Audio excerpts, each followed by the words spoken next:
সামনেই তো 5ই সেপ্টেম্বর, তোদের মনে আছে তো? 5ই সেপ্টেম্বর কি রে? এ আবার কোন গভর্নমেন্ট রে? 5ই সেপ্টেম্বর কি জানে না? তুই জানিস না 5ই সেপ্টেম্বর শিক্ষক দিবস? এ খাবার ঘুম ছাড়া কি বোঝে বল? ওসব কথা বাদ দিয়ে শিক্ষক দিবসে মাস্টার মশাইকে কি দিবি ঠিক কর। কত টাকা করে দিলে ভালো হয় বলতো?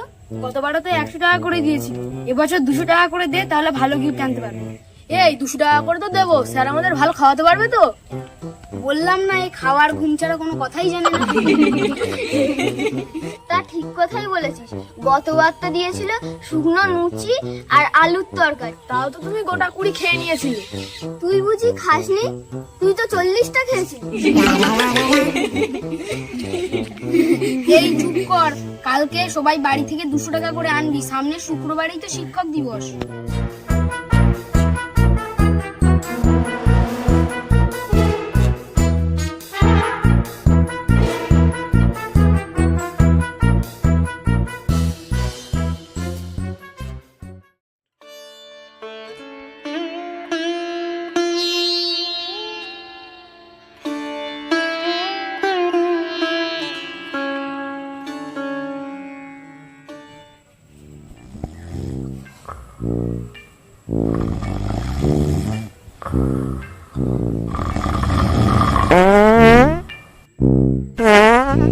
মা, কি হয়েছে?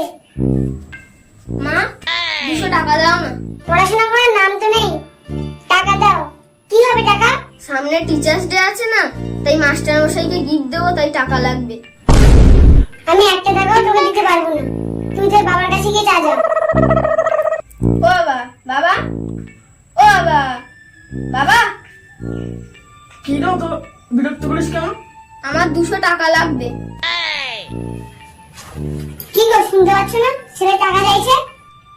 কি হবে তো 200 টাকা? টিচার্স ডে তে মাস্টার মশাইকে গিফট দেবো, তাই লাগবে।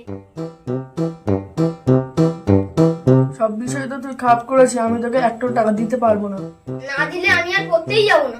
ছেলে চাইছে যখন এবারটা দিয়ে দাও না। তোমার আজকে পেয়ে ছেলে মাথায় উঠেছে, যাও তুই 200 টাকা দিয়ে দাও।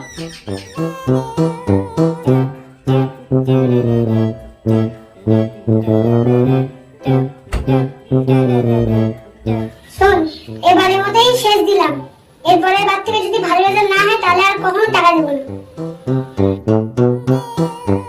আমার সোনা, ছাড় ছাড়, যা যা তাড়াতাড়ি বাড়ি আসবি।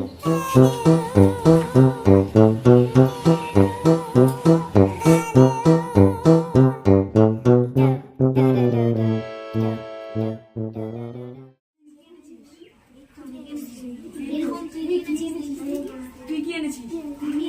শুনি দেখি তোর গিফটটা তো ভেবে সুন্দর, দেখি কি এনেছিস। বাহ, খুব সুন্দর।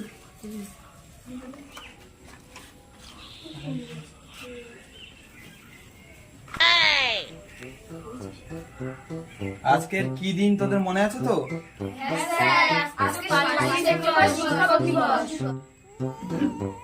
বাবা, তোরা এত সব আয়োজন করে ফেলেছিস? বল তো এটা কার ছবি? সর্বপল্লী রাধাকৃষ্ণন। তা আজ তোরা পড়াশোনা ঠিকঠাক করেছিস তো? না স্যার, আজকে আমরা পড়াশোনা করিনি, আজকে আমরা শিক্ষক দিবস পালন করব। হ্যাঁ স্যার, সুদীপ তো ঠিক কথাই বলেছে। তা তোরা যা করতে চাইছিস কর, তারপরে আমি একটা কথা বলবো।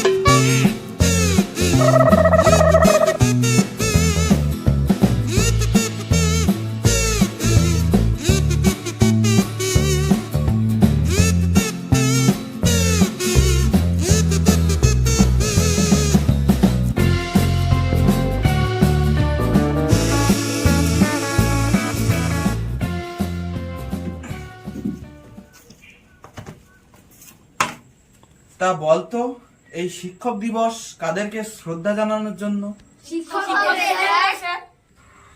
তা সেটা কি শুধু এই একদিনের জন্যই? তা কেন স্যার? শ্রদ্ধা মানে কি গিফট দেওয়া আর প্রণাম করা, আর কিছু নয়। সারা বছর তোদের কত করে বোঝাই, ভালোভাবে চল, ভালো পড়াশুনো কর, ভালো রেজাল্ট কর, তোরা কি কেউ আমার কথা শুনিস? কি রে, চুপ করে গেলি কেন? উত্তর দে। আমি জানি তোরা কেউ এর উত্তর দিতে পারবি না। মা বাবা, শিক্ষক মহাশয়, এদেরকে কি একটা বিশেষ দিনেই শ্রদ্ধা জানালেই হয়ে গেল? সারা বছর তোরা মা বাবা, শিক্ষক মহাশয়ের কথা শুনে চলিস না, তবে কি এটা শ্রদ্ধা করা হলো? এই যে তোরা গিফট দিলি, প্রণাম করলি, এর থেকে যদি তোরা সারা বছর আমার কথা, বাবা মায়ের কথা শুনে চলতিস, তবে এটা সব থেকে বেশি শ্রদ্ধা হতো। তোদেরকে আমি পড়া দিলে তোরা পড়া মুখস্থ করে আসিস না, লিখতে দিলে চুরি করে লিখিস, পড়া ধরলে বলতে পারিস না। এগুলো কি শ্রদ্ধা বলে? তাই বলে এই নয় শুধু শ্রদ্ধা ভক্তি করলাম কিন্তু পড়াশুনো করলাম না। ছাত্র জীবনে শ্রদ্ধা আর পড়াশুনো দুটোই সমানভাবে করতে হবে, তবেই মানুষের মতো মানুষ হতে পারবি। এই যে আজ তোরা যেটা করলি, ঠিক জুতো মেরে গরুদান করার মতো। তোদের কত ভালো করে পড়িয়েছি, তোরা কেউ একটা ভালো রেজাল্ট করতে পারিস না। সারা বছর মা বাবা আমার কথা শুনলি না, ভালো করে পড়াশোনাও করলি না, আর একটা এই বিশেষ দিনে শ্রদ্ধা জানালি, এতেই সব হয়ে গেল? এর কোনো মানেই হয় না। শোন, গুরুজনদের শ্রদ্ধা জানানোর কোনো বিশেষ দিন হয় না। সারা বছর তাদের কথা শোনা, তাদের মতো চলা, এটাও একটা বড় শ্রদ্ধা। এই যে তোরা বাবা মায়ের কাছ থেকে এত টাকা নিয়ে এত আয়োজন করেছিস, এটা আড়ম্বর ছাড়া আর কিছুই নয়। সারা বছর ধরে ভালো করে পড়াশোনা কর, ভালো রেজাল্ট কর, দেখবি তোরাও আনন্দ পাবি, আমরাও আনন্দ পাবো।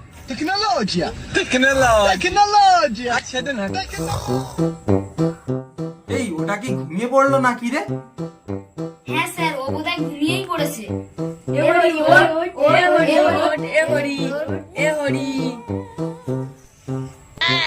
কি রে স্যার, তাহলে এতক্ষণ যা বললো তুই কিছুই শুনিস না?